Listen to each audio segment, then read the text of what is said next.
Ladies and gentlemen, welcome back to the channel. We got another tier list for you guys today, and as you can see by the title, today we'll be ranking every single signing that Barcelona have made since the 2014 season to present day, from S tier to A tier, B tier, C tier, D tier, and of course, F tier. Now, you guys might have seen, I did one of these on Man United. The reception was brilliant, and at the end of the video, I asked you guys, which team would you guys want to see me do this for next? And the most voted for by far was Barcelona. So I'm also going to say at the start of this video, and I'll say it at the end, if you want to see me do this for your team, let me know in the comment section down below. And the most liked comment for this one, we will do next. Now, Barca. The reason I chose 2014 is because this was the first summer in which Bartomeu became president of the club. And of course, Bartomeu oversaw some successful signings. He also oversaw maybe the most disastrous period of Barcelona's recent history, at least post-2010, post-2009. And also, it of course goes into this recent period where Barcelona have had a lot of success in the transfer window, of course, leading to a team that arguably might be the best in the world. So I think Barcelona is a super interesting team to do this kind of concept on. Let me say this as well too. I am not a Barcelona fan, and I don't watch Barcelona. I haven't watched Barcelona, since 2014,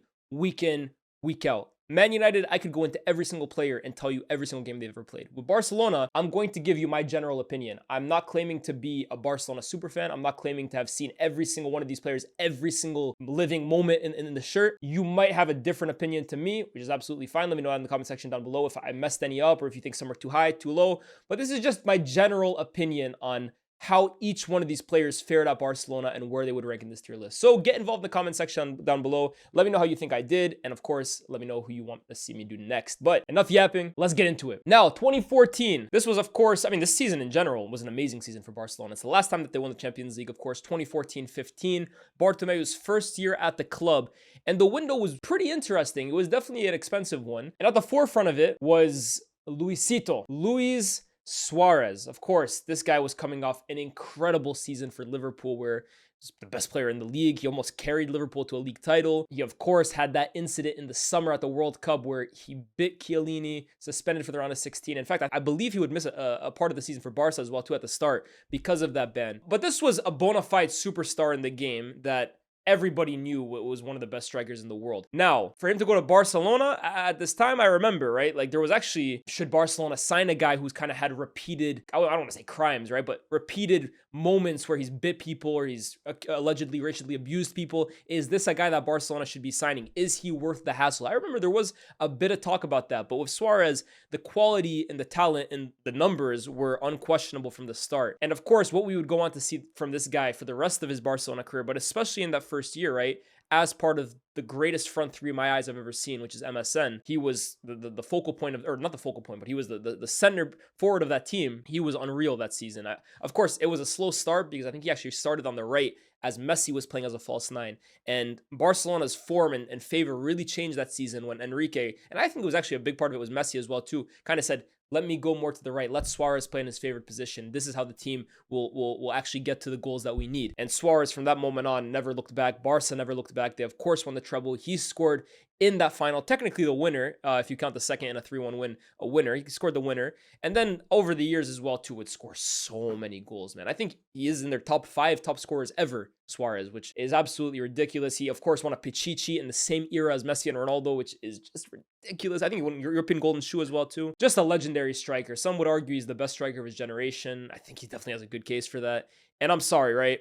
There's going to be a lot of Fs in this. I'm gonna just give you guys a spoiler here. Barca have had some rotten signings in this period, but this guy right here is, for me, an unquestionable S-tier signing. One of the best signings Barca has ever made. Second, we have Jeremy Mathieu. Now, Mathieu was an interesting one, right? Obviously, he came in as center back depth for Mascherano and for Piqué. I think Puyol had just retired the season before.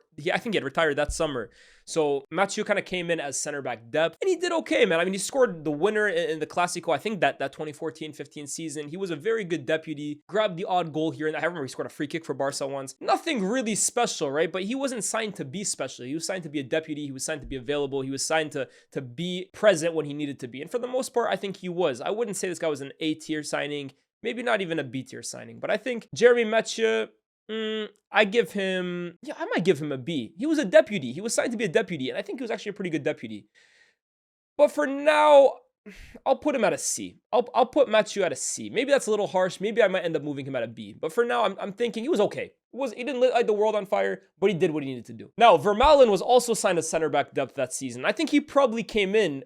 You know what? The more that I think about it, Mathieu might have to go B, because if I remember correctly, Vermaelen was actually initially signed to be the main deputy for those two, and Mathieu was supposed to be like a fourth choice center back. Now, Vermaelen was, of course, the captain at Arsenal before he joined Barcelona, and he was a really good Premier League center back, but injuries and lack of form saw him lose his place to Koscielny and Mertesacker, so he eventually became available. Barcelona snatched him up. Now, Vermaelen's actually going to go below Mathieu, and it's a shame because Vermaelen was actually a really talented center back. I watched most of Vermaelen's career, even when he was at Ajax before he joined Arsenal. He was a very talented player, but the amount of injuries this guy suffered ultimately meant that we never really got to see too much of the best of him. When he played for Arsenal, for Belgium, for Ajax, even maybe the odd occasion for Barca, he was a decent player. But for Barca, he was just way too injury prone, man.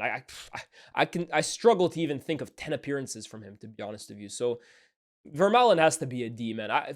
Mathieu, he might have to go up to B, because I actually remember now, Vermaelen was probably looked at higher than Mathieu, and he probably provided more than him. Now, next up is Ivan Rakitic. Again, signed in the same summer. Barca were very, very busy this summer. I really liked Rakitic at the start for Barca. First of all, he came in to kind of usher Xavi out of the 11, kind of ease him out of the team, because Xavi was, of course, aging and would end up going to play in Qatar. And Rakitic did a really, really good job of I mean, he was never going to be Xavi, right? No one is. But I think he did a really good job of kind of just easing the pain of losing him and being a really, really reliable player in that midfield. And especially in that first season, Rakitic, I thought, was so good for that Barca team, man. I thought he was so good. Obviously scored the opener in that Champions League final, but I just thought, you know what I like about Rakitic?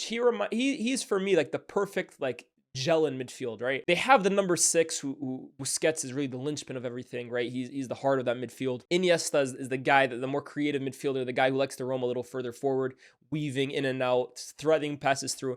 And Rakitic was almost just like the gel that kind of held everything together in between them. Like he tackled when he needed to, scored goals when he needed to, passed well when he needed to, won his duels when he needed to. He's just a good all-around midfielder. I like Seedorf for me played a similar role, emphasis on role, but a similar role for Milan at times, just being like the gel for Pirlo and Gattuso. Gattuso was the aggressor, Pirlo is the dictator, Kaká's the magic man, Seedorf just does a little bit of everything. Rakitic was really that for Barca. And also, when you look at the amount of years of service that he gave to Barca, yes, towards the end of his Barca career, like, I genuinely think it got really bad for him. Like, he wasn't it anymore. But for the years he gave them, and I think the performances he gave at his very best, I think Rakitic has to be an S-tier signing, man. I think Rakitic was a really, really good bit of business for Barcelona, man. Now, Marc-Andre ter Stegen. This is a really tough one to judge. Now, ter Stegen, I can probably rank these two together, right? Ter Stegen and Claudio Bravo, because they came together at the same time.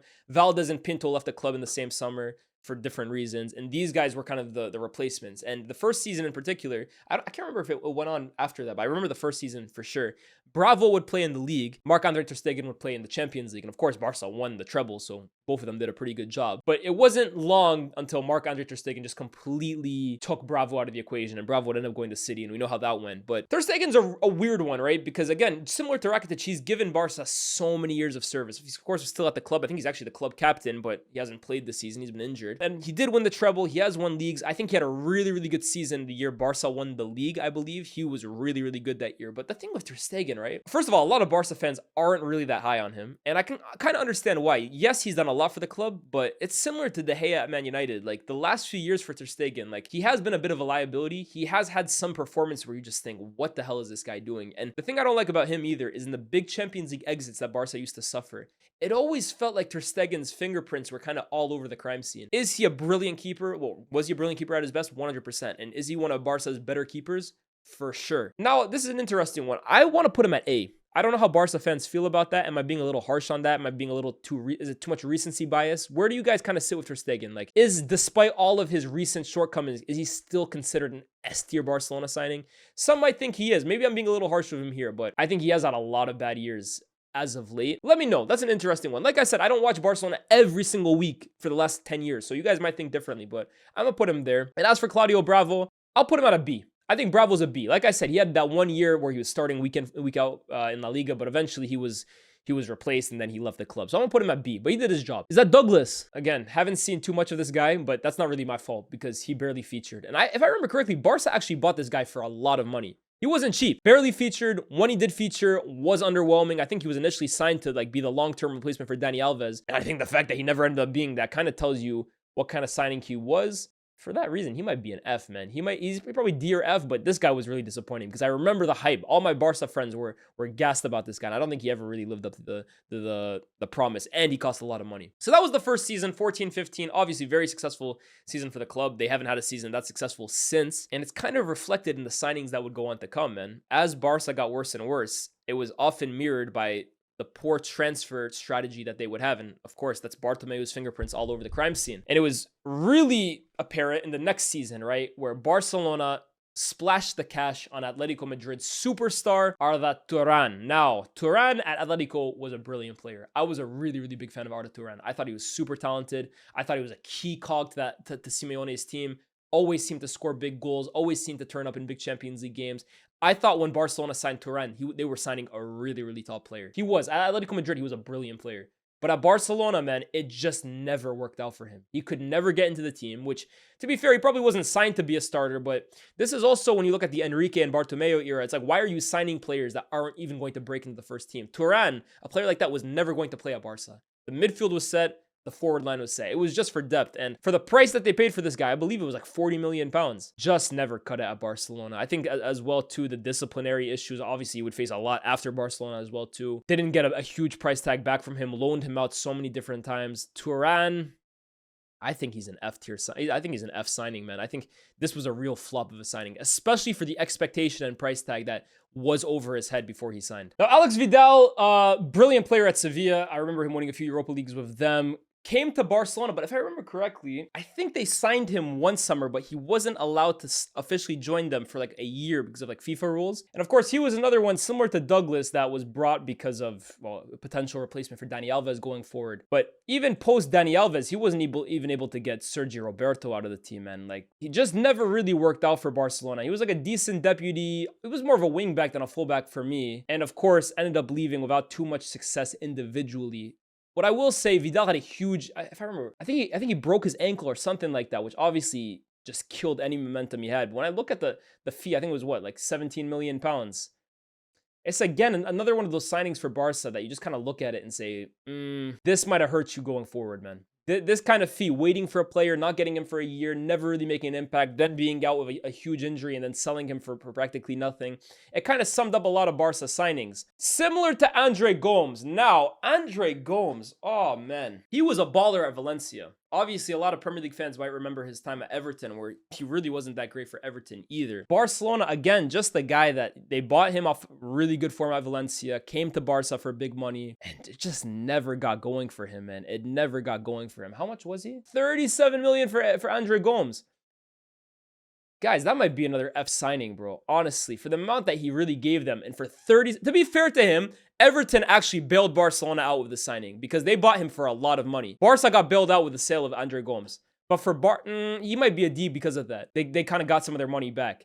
But man, this guy was underwhelming at Barca. Because I remember at Valencia, he was considered one of the best players in La Liga. Never got going at Barca. Next up is Paco Alcácer.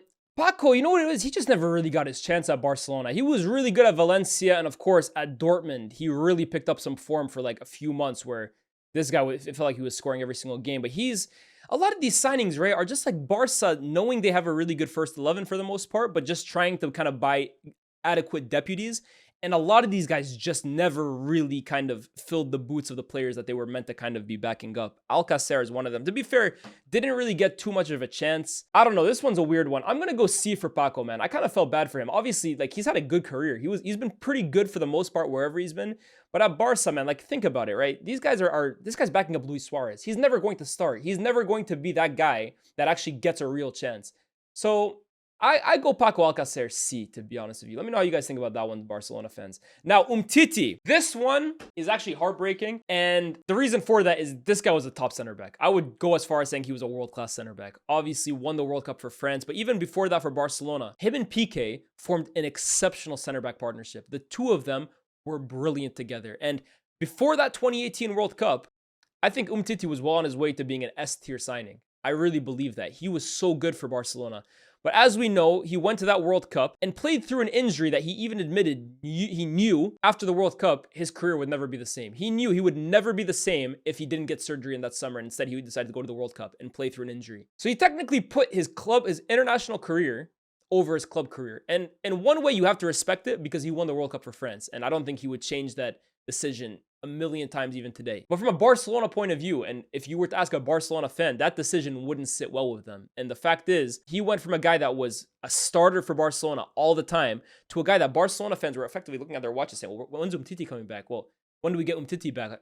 Is Umtiti ever going to come back? Where's Umtiti? Is he still alive? So for that reason, right, it's kind of a selfish decision from a Barcelona point of view. I respect it because, look, for most players, winning with their country is the biggest honor you can have. But from a Barcelona perspective, it is a little disrespectful to the club because they're the ones still paying his wages. And I think that does affect the way he's perceived. I'm going to go...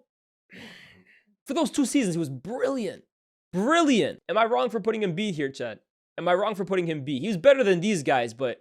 the decision to basically sacrifice the rest of his Barcelona career for that World Cup, it doesn't bode well for the way he's viewed as a Barcelona player. But I'm going to put him B because his performances when he was fit, man, this guy was a top center back. Luca Digne, I'm going to make the C tier kind of like the Man United one. And if you guys didn't see the Man United one, effectively my C tier, or was it my D tier? One of the two of them, it was basically just like their time is largely forgettable. They never really kind of made an impact. Here today, gone tomorrow. Now, Digne is kind of one of those players, right? Again, deputy, brought in to basically back up Jordi Alba. Didn't really get much of a chance. Left to go to Everton. Had a really good career post-Barcelona. But yeah, never really kind of was able to break through in that team. For me, C tier. Cillessen, again, similar. Meant to back up Ter Stegen. Obviously, we knew him from the 2014 World Cup. Had a good career at Valencia. Never really got to see him. Again, I'm going to go... C tier. Barely featured. Denis Suarez. Now I'm trying to remember Denis Suarez at Barcelona. Obviously, he had that stint at Arsenal where it just didn't do anything. I'm going to go D tier for Denis Suarez, man, because he actually played a little bit. He actually got minutes here and there. Just didn't cut it, man. Just was not up to the level of Barcelona. Here today, gone tomorrow, but he actually played more than these guys, so it actually looks worse on him. Now we get to some big boys. These guys, I can't lie, chat, they're kind of irrelevant. Cillessen, Digne, Paco, Vermaelen, Suarez, you could be forgiven for forgetting they even played at Barcelona. They had little to no impact whatsoever. The next few guys had huge impact, either positively or for most of these guys, negatively. Now, I think there's a huge argument to be made. This guy might be the worst signing Barcelona ever made. Philippe Coutinho, a superstar at Liverpool, one of the best players in the Premier League, one of the best players in the world. But even at the time of his signing, no matter how good Coutinho was, the decision to part ways with what was it? Was it 140 million pounds? How much did Barcelona spend on him? 135 million pounds for Philippe Coutinho in January of 2019. I always thought was just flat out ridiculous. He's a top player, no doubt about it. But 135 million pounds, I'm sorry. They were drunk off that Neymar money. And they were throwing that at anybody who was willing to listen. And getting Coutinho for that much, for me, was always a question mark. But you know what? I think you could be forgiven for overlooking it because he's a brilliant player. And if he performs well, you won't think about the price tag too much.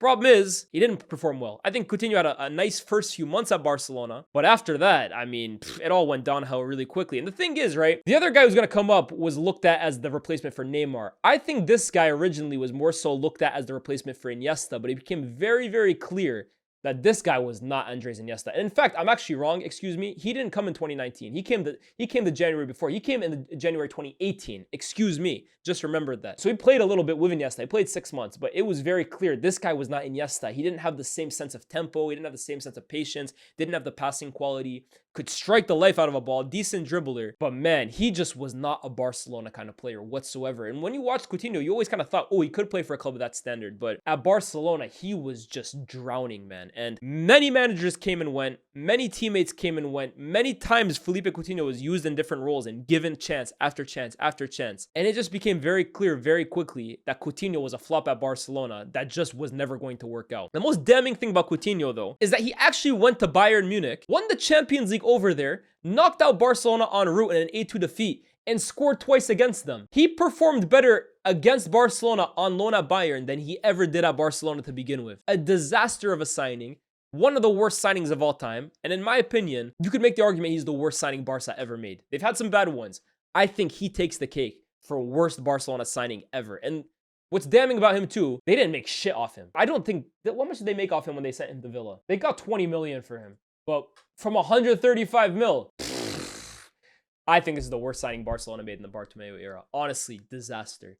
Shortly followed up by Ousmane Dembele, who was, of course, at Borussia Dortmund, one of the hottest players on the market, a superstar youngster, rivaling Kylian Mbappe in terms of fanfare, in terms of talent, in terms of potential, and deemed the replacement to Neymar. And I was such a big fan of Ousmane Dembele at Borussia Dortmund. That season he had with Aubameyang put the world on notice. And I thought when Barca signed him, like, wow, he's next up in terms of the amount of young players that Barcelona signed when they're on the verge of superstardom and then they end up becoming the best players in the world. I thought Ousmane Dembele was next. Now, Dembele is also going to be F. Spoiler. He had a much better time at Barca than Coutinho. He contributed much more, but there's a few reasons for why he's F. First and foremost, his availability. This guy was almost always injured. I would probably reckon that throughout his time at Barca, he was probably injured just as much as he played. Disaster. His temperament, his mentality at Barca at times was just downright rotten. Coming late to training because he was sleeping late, playing video games throughout the night, not taking care of himself as an elite athlete should. Again, probably a reason for why he was injured so much. That's another reason why he's F. Thirdly, the other reason why he's F, the way he left FC Barcelona was downright disrespectful. It showed no class. It was spitting in the face of a club that backed Ousmane Dembele throughout thick and thin. Throughout his injuries, Barca stood by him. And then fourthly, and probably most importantly of all, that miss against Liverpool. That miss against Liverpool that very well could have sent Barcelona to the Champions League final without even having to kick a ball at Anfield. 3-0 up, Messi leading the break, passing it to Ousmane Dembele with just a keeper to beat, and probably would have all but secured Barca's spot in the final. And what does Ousmane Dembele do? Strike it tamely right at Alisson. 3-0, still thought the tie was over, go to Anfield, they get destroyed by Liverpool, the rest is history. But would that night at Anfield, corner quickly taken quickly, Origi, all that stuff, would it have happened if Dembele hadn't missed that chance? Dembele had good moments at Barca. His last season at the club under Xavi, where he was one of the most productive wingers in Europe. His assist numbers were off the charts. He was a top player. Like when he was fit, he was good for Barca. I actually thought so. But so much went wrong for him at the same time. Now, I am happy to see what he's doing at PSG. He's one of the best players in the world. He's a contender for the Ballon d'Or. And it seems like he's finally kind of reaching that potential that we all know Ousmane Dembele has always had. He's always been talented. But his time at Barca was spoiled by several key reasons. No matter how good he was at times when he was healthy, for the price tag, for the injuries, for that miss, and for the way he left, I think he's an F signing, man. I think he's an F signing. Cost way more than Thuram. He played way better than Thuram, but I think I go here. Let me know what you guys think, Barcelona fans. Paulinho. Now, Paulinho is, again, you know what? If anybody symbolizes the Bartomeu era more than anybody, Paulinho would be one of my candidates. Like, if I had a Mount Rushmore of, like, players that sum up the Bartomeu transfer strategy at Barcelona, he'd be in my Mount Rushmore. Barcelona signing this guy from China for like 40 million or something was just one of the oddest decisions ever. Ernesto Valverde signed him, and most Barcelona fans just looked at the signing and said, what the hell are we doing? Like, why are we signing Paulinho? He doesn't fit the way we want to play. He's playing in China. He's not that good. And we're spending 40 million euros on him. It just made no sense. And before a ball was even kicked, they basically downplayed him. But the thing with Paulinho is he was actually pretty productive for Barcelona. He scored big goals for them. He played pretty well for them. He was reliable. He was available. He was actually a pretty good signing for Barcelona. And get this, they basically made their money back in a year, selling him right back to China. It's one of the weirdest signings Barcelona have ever made. But it was actually a decent signing. Barca fans might not like him. Barca fans might not want to remember his time at the club fondly. But there's much worse signings than Paulinho. And I actually think, all banter aside, decent signing. I might go as far as saying Paulinho was a B signing, man. I really might. Now, next up is that Nelson Semedo. Nelson Semedo. Oh, he was really highly touted at, where was he? Was he at Benfica? Yeah, he was at Benfica. He was a really good right back at Benfica. I remember he was like hot property on the market those days. And again, in this long pursuit of the Dani Alves replacement, Semedo was the latest name Barca went to. However, unlike Vidal, he actually played a lot. He was basically competing with Sergio Roberto for that right back spot. And if I remember correctly, his first season or two at the club, Semedo wasn't that bad. He was actually decent. He was actually a contributor for Barca. He was regularly a starter. I actually thought he was decent. Something switched with Semedo, and I'm almost tempted to say, was it maybe that Alphonso Davies moment where Davies just absolutely ripped him to shreds, embarrassed him? Yes, he had a lot of errors at Barca. His time at Barca, my goodness, he had some howlers, he had some poor performances, but I think because of how decently he started, and the fact that Wolves were stupid enough to basically give Barca back what they paid for him, He's not going to go in F tier for me, but I think I am going to put him at D tier because Semedo at his worst, my goodness, this guy was downright awful, bro. This guy was downright awful. I think I might put him at D. Let me know what you guys think about that one, chat. Yerry Mina, this one was just confusing, man. This signing for Barcelona was just so confusing. To this day, I don't know why they bought him.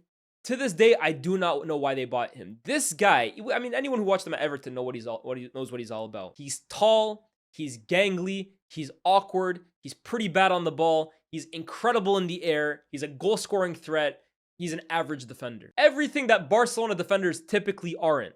I have no idea why Barcelona signed him. He barely featured. When he did, he was kind of a mess. The one thing with Yerry Mina, though, is he had that World Cup in 2018 for Colombia where he showed out. It was a huge goal-scoring threat. And off the back of that, Everton came in with a bag for Yerry Mina, basically taking him off Barcelona's hands. But it's just a weird signing, man. It's a weird signing to this day. I cannot understand why Barcelona did that. I'm going D, man. Like, so why were Barcelona signing Yerry Mina, man? Why? He was never going to be a starter for Barcelona. He was never going to be a long-term player for them. It made Bartomeu, man. Put this guy in jail. Next up is Gerard Deulofeu. Deulofeu, I got a funny story for you guys, actually. When I was younger, I had a friend that was a big Barcelona fan. Like, I'm talking like massive Barcelona fan. Like, even though he was from New York, this guy was like tapped, like, we were young, right? He was tapped into the academy, like La Masia players. And I remember he told me about Gerard Deulofeu, and I think he was the same age group as Adama, because everyone knew Adama, but he kept telling me about Gerard Deulofeu. He's like, Barcelona have this kid that's like, he's the next Messi, basically. And of course, we've heard that so many times, right? But he's like, this kid's the next Messi. And I remember we were at a football tournament, right? And we were in a hotel, and they have like these offices with computers. He showed me his highlights and like his La Masia tape, and I was like, yo, this guy is crazy. And of course, he would go play for Everton, Watford, Milan. He'd be everywhere, right? But I remember when he ended up going back to Barcelona, I texted my friend. I was like, yo, he's back, Deulofeu, your boy. And he's like, bro, he just never lived up to the potential. Now, again, Premier League fans will know Deulofeu. He was really good at Everton. I thought him and Lukaku's partnership together was really good. And he ended up being a cult hero at Watford. But at Barcelona, it's just, again, another one, right? Just not the level, man. Just not the level. And I'm pretty sure they bought him for like 12 million. Again, does anybody really remember Deulofeu's time at Barcelona? Never really was able to crack through. Just not the caliber of a Barcelona attacker. And when you're kind of trying to compete with Dembele and Messi and Suarez, put it in the bag, man. Put it in the bag. Deulofeu, you were a good dude. Watford legend, Watford cult hero. But Barca, I'm putting you at D, man. I'm putting you at a D. This guy right here is... What was his name? Is it Martin? I just looked it up. His name is Marlon. I don't remember anything about this guy. Chat, I'm being very honest with you guys, right? I'm not a Barca fan. I don't watch them every single... This guy, Marlon, I've never seen him play in my life. I genuinely do not know who this guy is. For that reason, he can even chill C tier. How much did they buy him for? 5 mil? He's going... I don't know who he is, bro. I can't tell you 5 games Marlon played for Barcelona. Malcolm, this guy I do know. This guy, Malcolm, at Bordeaux. Again, I'm tapped in with Ligue 1. You guys know that. At Bordeaux, this guy was a star. Like, I don't know. The way Desiree Doué was being talked at Rennes, this guy was being talked about similarly at Bordeaux. He was incredible, guys. And when Barcelona bought this guy for, was it around like 40-something million? Everyone thought that Barcelona were signing like the next big thing in French football. Brazilian superstar, skills, technically gifted, fast, goal scorer. Sound familiar? They were looking for the Neymar hair, and they went through a few of them. He was next up. And at Barcelona, this is like we're Barca, right? We're just buying players for the sake of buying them. Because they bought Malcolm without any idea of how he was going to kind of break through for the team. Because guess what? He plays on the right. Messi plays on the right. How is Malcolm ever going to make it at Barca when he plays the same position as Messi? And the thing with Malcolm, this just came to me. He was meant to go to Roma. He was all set to go to Roma until Barcelona intervened and said, nah, come to Barca. We'll pay more. We'll pay you more. And they turned Malcolm's head. But they screwed him over. Obviously, Malcolm should have been smarter, right? But when Barca come calling, you don't reject. But why would you sign him? He was set to go to Roma, probably have a good career there, make the next step eventually, and have a great career in Europe. And you said, nah, forget all that. Come to Barca, you're never going to play, and we're going to basically just completely throw your career off. I felt bad for Malcolm. The good thing is, Zenit basically came in, and I think they spent, what, 40 million on him or something like that? They basically paid Barcelona off what they bought him for in the beginning. But I felt bad for Malcolm, man, because he was set to be like the next big thing in Europe, or at least one of them. And I actually blame Barcelona a little bit for his development here. I'm going to go... D tier, man. I feel for him, though. Clément Lenglet. Now, Lenglet was only rated... He was decent at Sevilla. He was good. But he was only rated for his performance against Man United in the Champions League against Lukaku. Because he shut down Lukaku in 17-18. Because the reality is he wasn't that good. Longley was okay. Barcelona came in, bought him for big money, was supposed to be like the replacement for Umtiti while Umtiti kind of took care of his injury problems. And at Barcelona, to be fair, if I remember correctly, I think his first season, he was pretty decent there.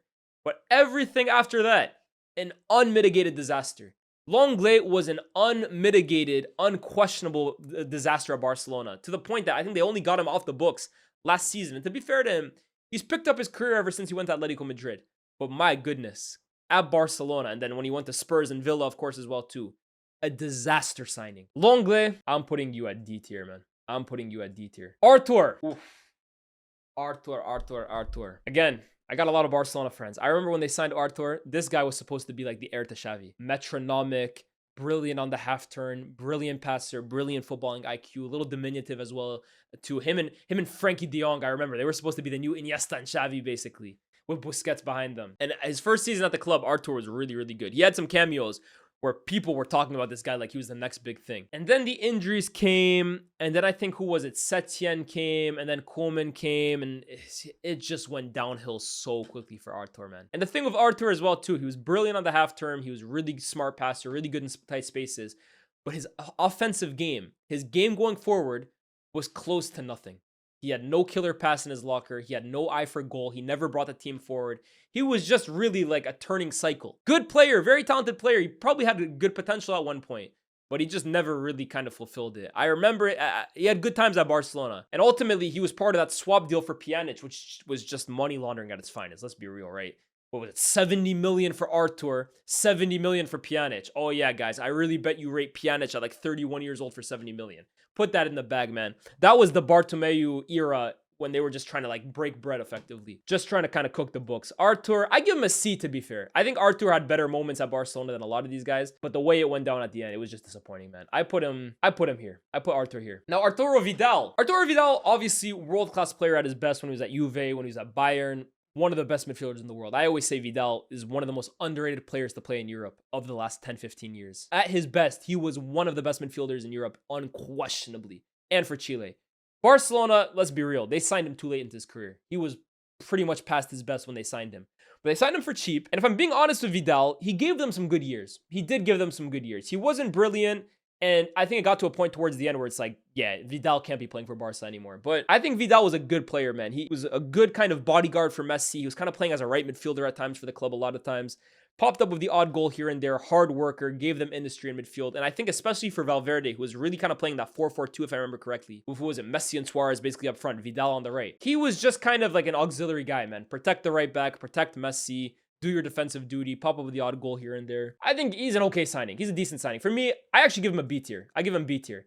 If they had signed him earlier, my goodness, he would have been incredible for Barca. Emerson Royal. Now, again, Prem fan, I feel like Prem fans, I keep saying this, but they know a lot of these guys, right? Premier League fans will know Emerson Royal for being a disaster at Spurs. And then, of course, he's now at Milan, where he's also a disaster. He's basically a disaster wherever he goes. But this signing was so weird, right? Because did he even play for Barcelona? I'm not sure he played one game for them. I know they bought him. They immediately loaned him out to Betis. No, I think they bought him, immediately sold him to Betis for more, then bought him back from Betis, then sold him to Spurs, but owed Betis almost more than they actually made. One of the weirdest signings ever. Didn't really play for Barca. For that reason, I think I have to put him at C, just maybe D, because they actually owed Betis money. Nah, and because Emerson's really, really bad, I'm going to put him at D.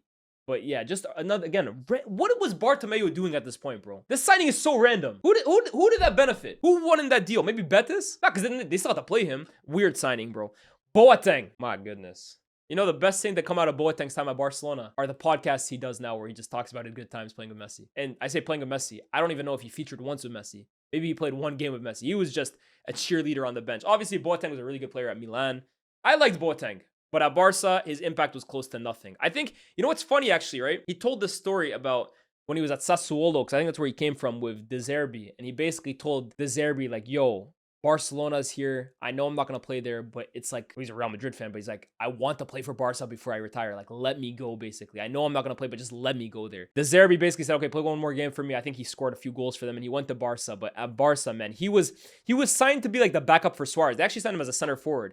But he just never played. And when he did, he was just clearly past his best and out of his depth at Barca. I go D tier. for Boateng. Griezmann, again, another huge signing for for Barcelona, 120 million pounds. World class at Atletico Madrid. Honestly, one of the best players in the world. Finished, I'm pretty sure, second in a Ballon d'Or podium like twice, or like third in a Ballon d'Or podium twice. He was a top player at Atletico Madrid. And I remember there was a summer where he almost went to United, and then in 2018, he had this whole LeBron-esque documentary, like a decision-style video where he was pondering, am I going to go to Barcelona? Am I not? Never mind, I'm going to stay loyal to Atletico Madrid. I'm not going to go to Barca. The whole documentary was a waste of time until the next season when I go to Barcelona. Just absolute woke nonsense, man. And you know the Griezmann signing, a lot of Barca fans, including a good friend I used to have, he was so high on the Griezmann signing, right? He was like, oh, because you know what it was? At this time, there were a lot of rumors that Neymar was going to return to the club. And the whole thing was like, oh, it's going to be Neymar, Griezmann, Messi. Wow, that's going to be incredible. But I kept saying, what if you guys don't sign Neymar? Then it's just going to be Griezmann, Suarez, Messi. And that front three makes no sense whatsoever. What, Griezmann playing on the left? Or Griezmann playing up? Like, where does he fit into this team? He's not really fast. He's not a great dribbler. He kind of occupies the same areas that Messi does. He's not going to displace Suarez. Is he going to play off the left? I never understood that signing. To be fair, right? Scored a lot of goals for Barca. I say he scored a lot of goals. He scored like 30 goals. He didn't score that many. And ultimately, Barca basically had to beg Atletico to sign him back. I think it was, what, 30 million? Look, man, Griezmann wasn't as disrespectful as Dembele, and he wasn't as bad as Coutinho, but this signing was just sorry as shit, bro. That's the only way I can describe it. It was a signing that made no sense whatsoever. It was, again, Bartomeu just throwing the bag at players that had no kind of shape or meaning at Barca. And it's ultimately really why Barca would go into the financial hell that they would end up being in. Signings like Dembele, signings like Coutinho, signings like Thuram, signings like Griezmann. For that reason, he's got to be an F-tier signing. I'll put him here. Just sad. I feel for Griezmann, to be honest. He should never have made that move. He should have gone to United in 16-17, if we're being honest. Or 17-18. Well, then again, he probably would have ruined his career then as well, too. But he's also done really good since Barca, so shout out to him. Frankie!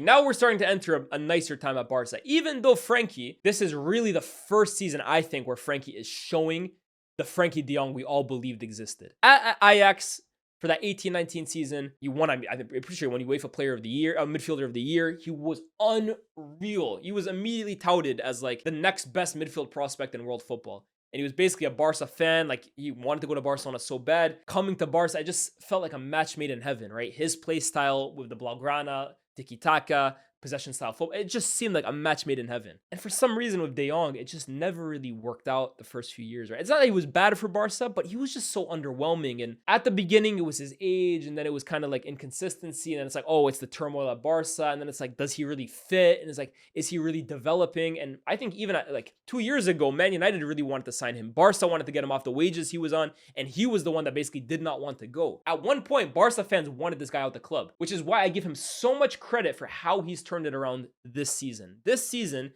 is, for me, the first time we've really seen Frankie at the best level possible. The funny thing with Frankie is throughout this time at Barca, he's been unbelievable for the Netherlands. I've always thought for the Dutch, he's been one of their better players. And then when he gets to Barca, it's like, he just can't really find his place there. But this year, Hansi Flick has finally got him and a guy we're going to speak about soon in Pedri clicking together.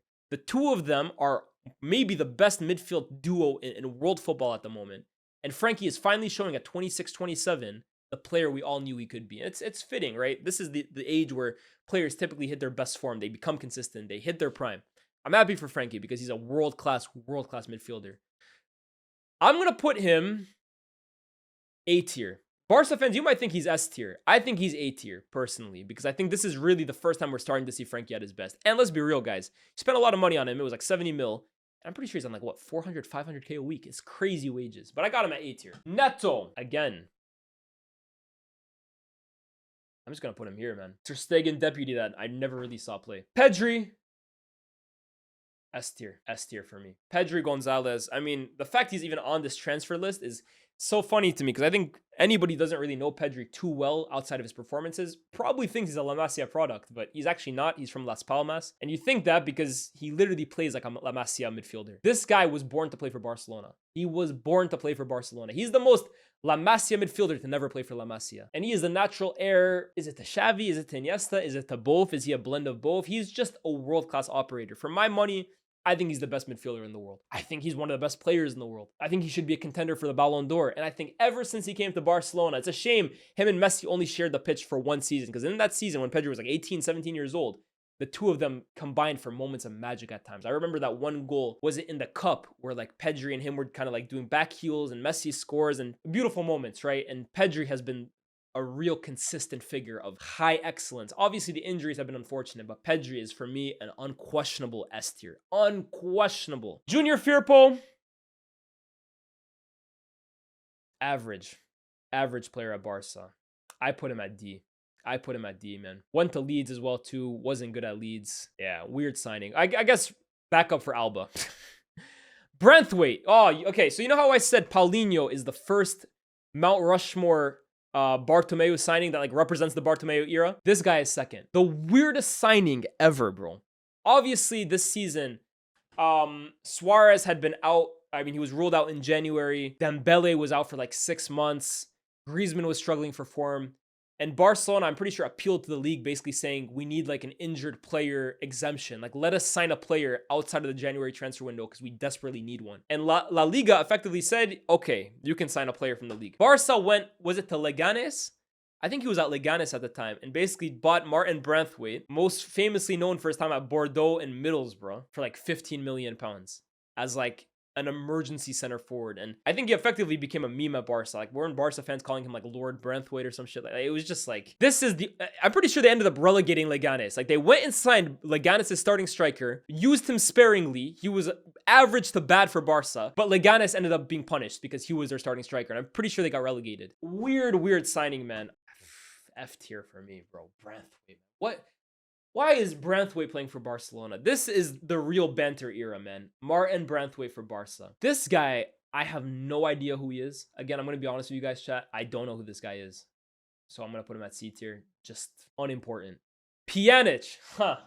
He's the other half of Arthur, I guess, right? I mean, for every Arthur, you have a Pjanic. Part of that swap deal that was purely... You know what? He's the third Mount Rushmore Bartomeu player. We got Paulinho. We got Branthwaite. We got Pjanic.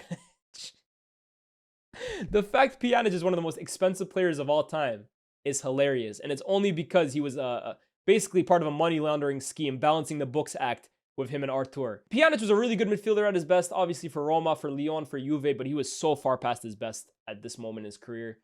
Has zero moments, memorable moments for Barcelona, just past his best. I'm going D tier, man. Pjanic, bro. Oh my goodness. Bartomeu. This guy, it's not enough to be in jail for Bartomeu. They need to put him under the jail. That's where Bartomeu belongs. A legitimate criminal. And I'm not even joking when I say a criminal. It's not even like, oh, he's a criminal for what he did. He's actually a criminal. He belongs in jail. Trincão, big prospect in Portugal at the time, coming from Sporting for like, not from Sporting, from Braga, excuse me, for like 30 million. He was really highly touted in Portugal at the time. Like, Barca did think they were signing a world-class youngster, but I think it was just all too much too early for him. At Barcelona, man, honestly, it felt like at times he was just tripping over his own feet. It did feel like it wasn't a question of his talent, but it was just way too big of a stage for him. He was not ready to play for Barca. Ended up playing for Wolves down the line. Now he's at Sporting, and under Amorim, he was a huge player for them. But at Barca, just underwhelming, man. For me, D tier. I think he's a D tier signing.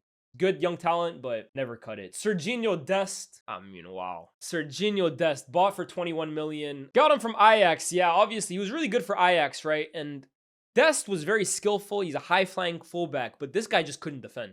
It's as honestly as simple as that. He was basically a wingback. He was basically a winger, to be honest with you. Good technical ability, good skill, typical Ajax player, right? Good technical level. But defensively, this guy could strip for days, bro. He could strip like no one's business. And again, similar to Trincão, decent player, but bro, he's just not Barcelona level. It was so clear from day one. And it was just in this period where they were just surrounding Messi with basically 10 sticks of wood, bro. The guy was being surrounded by average to bad players. Dest, I feel for him. But again, I think I'm going to put him like...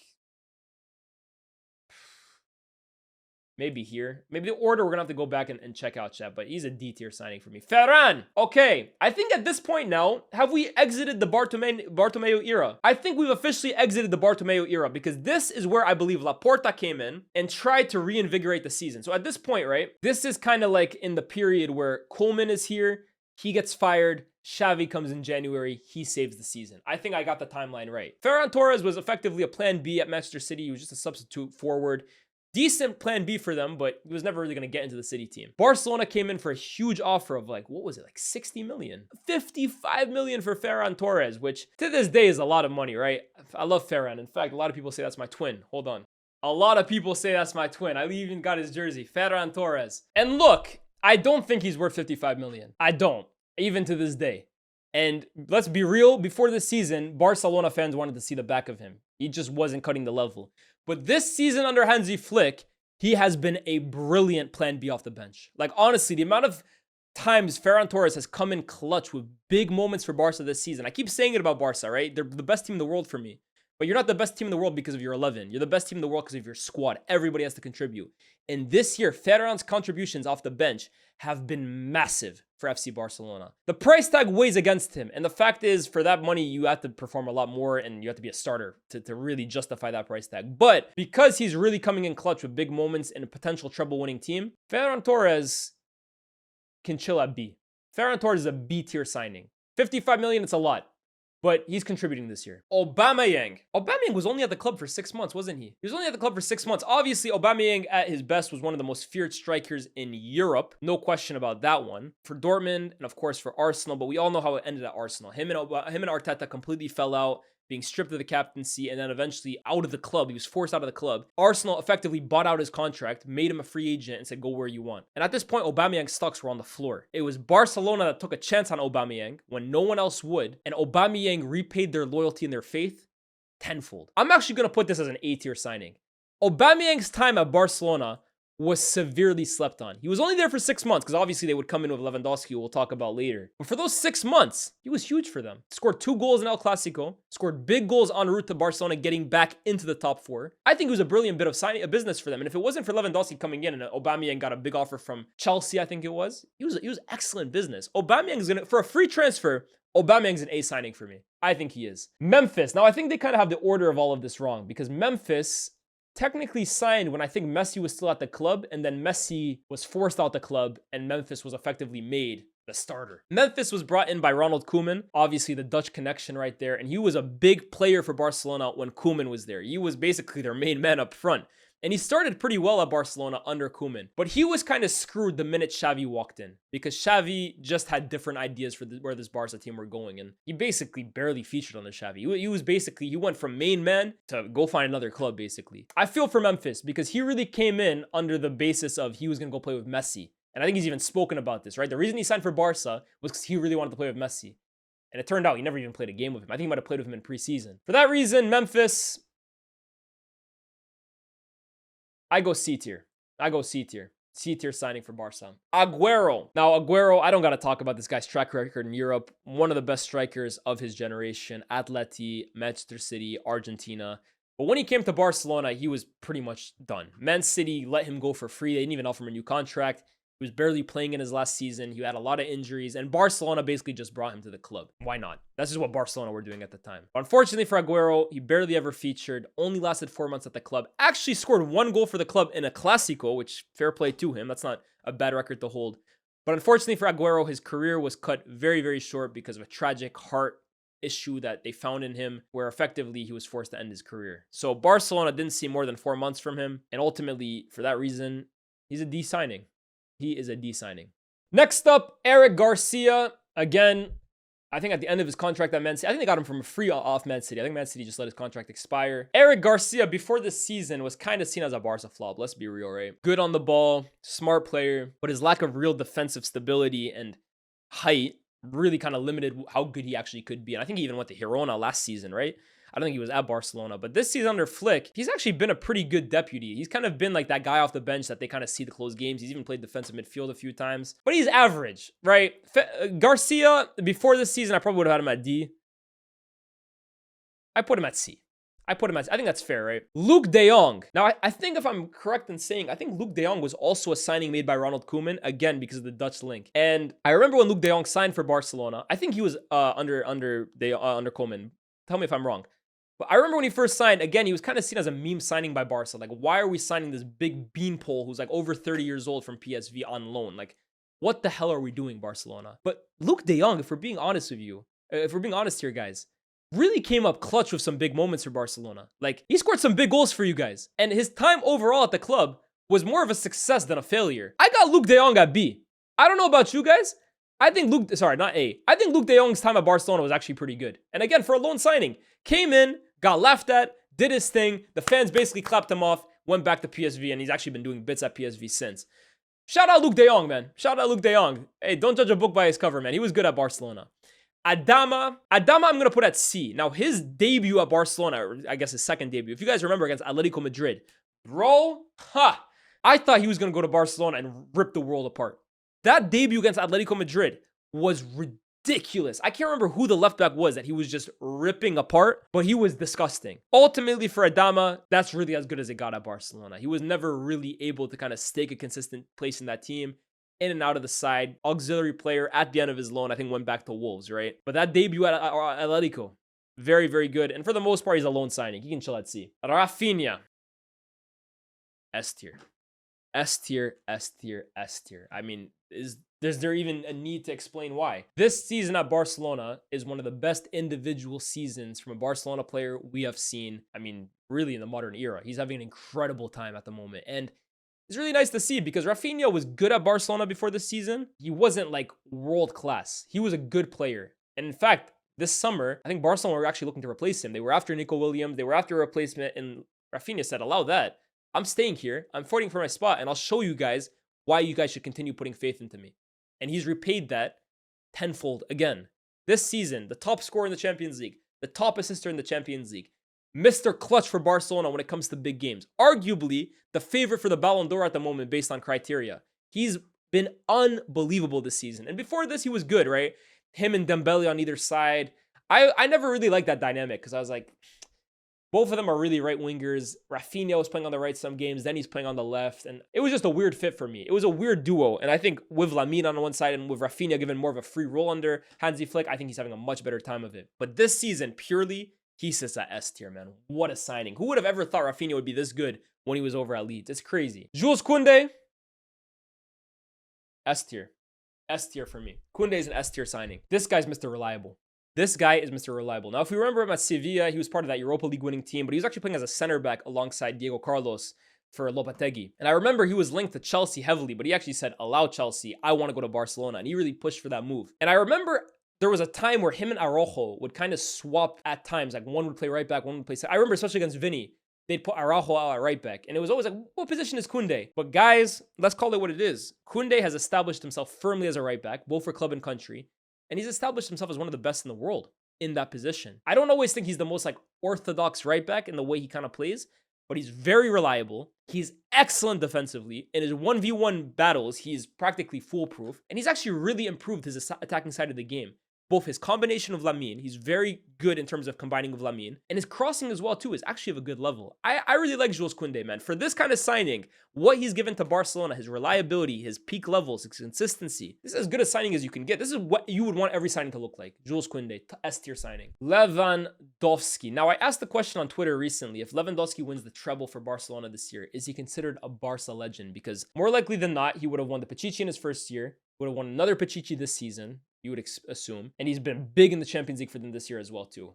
Now, I'm not sure about legend status, mostly because for me, guys, a legend is like, can you tell the story of FC Barcelona without this guy? You could make the argument that if Lewandowski wins the treble, you couldn't. And I really like the argument that Lewandowski might have legendary status at the club because he left Bayern when he was the best striker in the world and Bayern were flying.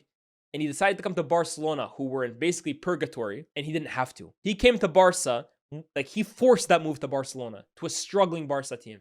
And he's been a huge part in their revival. So that kind of show of loyalty and that show of like, I'm Barcelona, I want to play for this team, that's a legendary thing to do. That's a cult hero thing to do. Is he a legend for me? I don't know. I'm not sure about that. But if he wins the treble, I'm not going to argue against it. I think he definitely has a good case for it. And this season in particular, right? Last year, I remember there were a lot of Barca fans that were kind of hinting, is this the end for Lewandowski?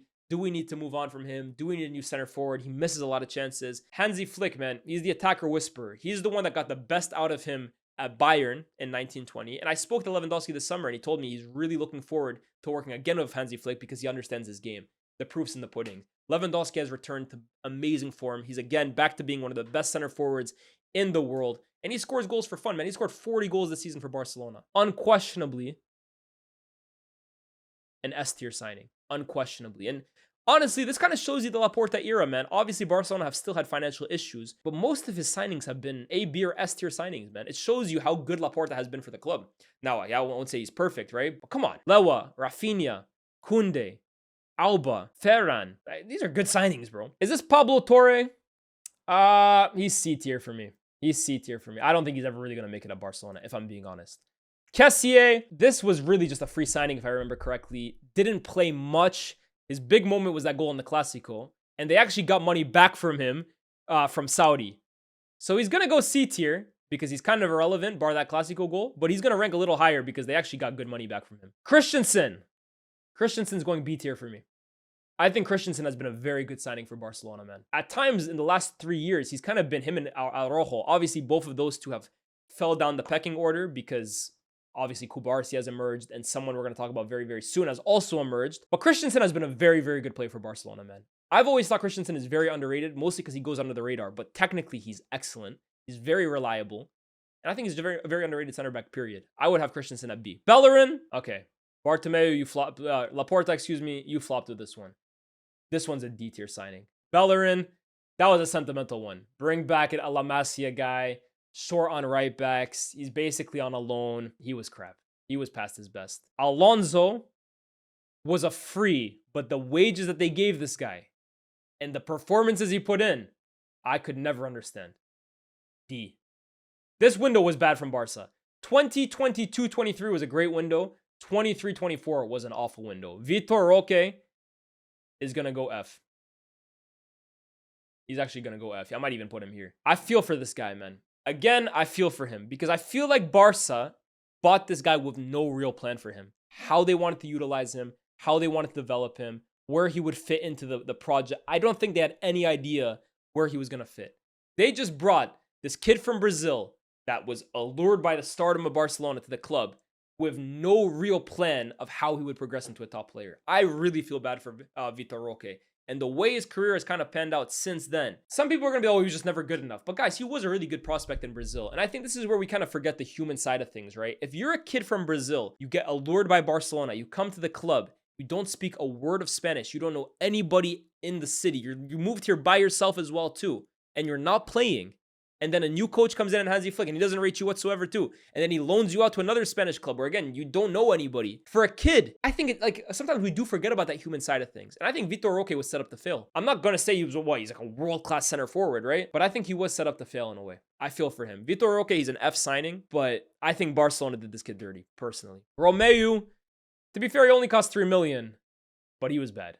He was really, really bad for Barca. This was a bad window, man. This is a bad window. Gundogan is so funny to me, right? Because Gundogan was probably maybe Bart Inigo. He was a good player last season for Barca. He was actually one of their better players last season. As much of a disappointment as it was, he was one of their better players. He was consistent, he was reliable, he played well. And he was the one that wanted to leave Barcelona for numerous reasons. He often came out criticizing the mentality of the squad, the maturity of them, and then wanted to go back to Manchester City. And I remember when they sold him, I was like, damn. Gundogan leaving Barca and the way he has, and then going back to City, it's damning on Barca. But you look at how it's played out. Gundogan has completely flopped at Manchester City. He's way past it. City have plummeted. And Barcelona haven't looked back. Barcelona are on top of the world. So it's kind of ironic that Gundogan was really very critical of Barca on his way out. And everyone kind of considered it an L. Barca are laughing to the bank, man. Gundogan, I'm going to put him at B. I am. Because he was actually good for Barca. Despite all of the off-the-field things. But he was a good player for them. Inigo might be S tier, guys.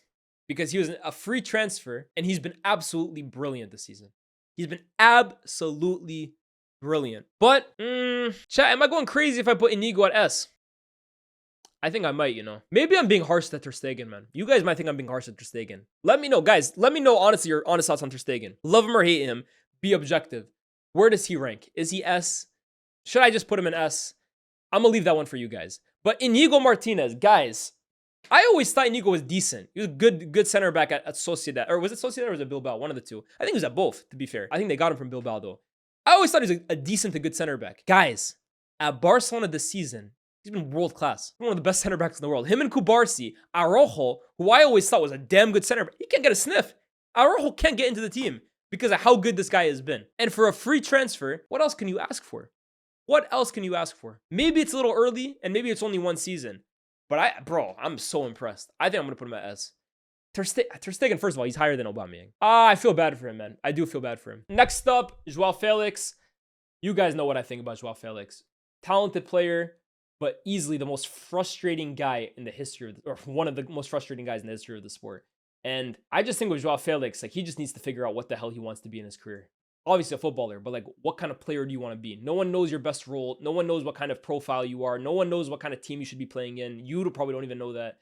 At Barca, to be fair, he was on such low wages, if I remember correctly. He was on such low wages, and he was a loan transfer, and he did give you that moment against Atletico, but outside of that, bro, the amount of memorable moments Felix gave to Barca, you can count on one hand, bro.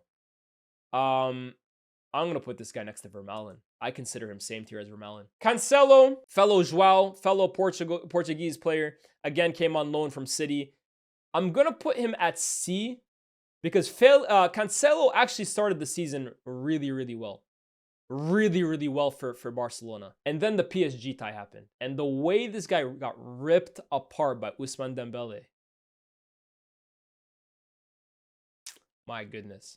His Barcelona career went from like really, really solid to after that PSG game. Plummeted like a rock. His attacking production fell off the cliff. Defensively, he was being exposed, even though he's never really been a great defender. And then ultimately, Barca didn't even decide to take the option on him. Started the season really well for them, and then after that PSG game, it was all downhill. Dani Olmo. Dani Olmo. I'm putting Dani Olmo at A tier. I'm putting him right here. Olmo, I was really confused about the signing when they signed him, because I was like, where is he really going to fit? Do they really need that kind of player? Especially because Barca, they didn't really have an out-and-out defensive midfielder in the squad at the time of his signing. I was really thinking, is this the signing you guys need to be making? But give full credit to A. Hansi Flick and B. Dani Olmo, because when he's played, Olmo's been so big for this team, bro. He's been so crucial. That's the thing that's probably stopping him from being S. His injury problems. They've been absolutely crazy. He's been on and off of his injuries. But when he has played, Olmo has been huge for him. He's such an intelligent player. He's so good in and around the box. His ability to, on the turn, right? Receiving and turning in one action. In the final third, Olmo is brilliant. And then his eye for goal is unquestionable. I think he's been a really good signing for them, and he's really shocked me. Pau Victor, I can't lie. I think I saw this guy in preseason for Barca when I went and watched him against Milan. Hasn't really featured, if we're being honest. For that reason, I'm going to put him at C. These guys right here, I'm not a Barca diehard. I'm sorry, guys. And then Szczesny. You know, guys, this might be what pushes Ter Stegen. Nah, Ter Stegen is an A-tier signing. Szczesny's also an A-tier signing, but for his own reason. Like, the whole story is fascinating. Retired, called out of retirement because of Ter Stegen's injury, hasn't lost a game for Barcelona yet, has had his moments where he's looked shaky, but also has had some really big moments as well, too. And imagine if Barca win the treble with him and net. That's the story of the season. I want to put him A-tier. Like, look, bro, Ter Stegen's obviously more of a Barca legend. He's obviously had better moments, but it's like context. Like, they got this guy for free out of retirement. Guys, you have to let me know if Ter Stegen. I think this is the one for me I'm torn about. I really don't know. I know the sentiment around him right now isn't great. He has had huge moments for the club, but he has had dark ones as well, too. Am I being too harsh? Is it right for him? Am I even being too generous? I know some Barca fans absolutely hate him. In general, guys, what do you guys think about this list? This is the list for me, right? This is my final list. Am I missing anybody in B? Have I been too... Maybe Mathieu could probably sneak in B, to be fair. Mathieu might be able to sneak in B. But for the rest of this chat, I think I'm actually pretty much on the money. I don't think I've gone too wrong with a lot of these. Maybe Douglas could be at D, but I think for the most part, this isn't the worst list in the world. Let me know, Barca fans. Obviously, you guys will know your team and your transfers and how you feel about them much more than me. Let me know in the comment section down below. And of course, guys, as I said at the start, let me know the team you want to see me do this next for. If it's Chelsea, maybe I can do Clear Lake signings. If it's City, maybe I can do every signing since Sheikh Mansour bought the club. If it's Arsenal, I don't know, maybe Arteta. Let me know the comment with the most likes. I will do that team next. As always, guys, it's been your boy Lyes. Make sure you like, share, subscribe. We just hit 50K and we're already flying. We're going to get the 60K soon. I can only do it with you guys' help. Thank you guys so much for watching the video. I'll see you guys very soon. Peace.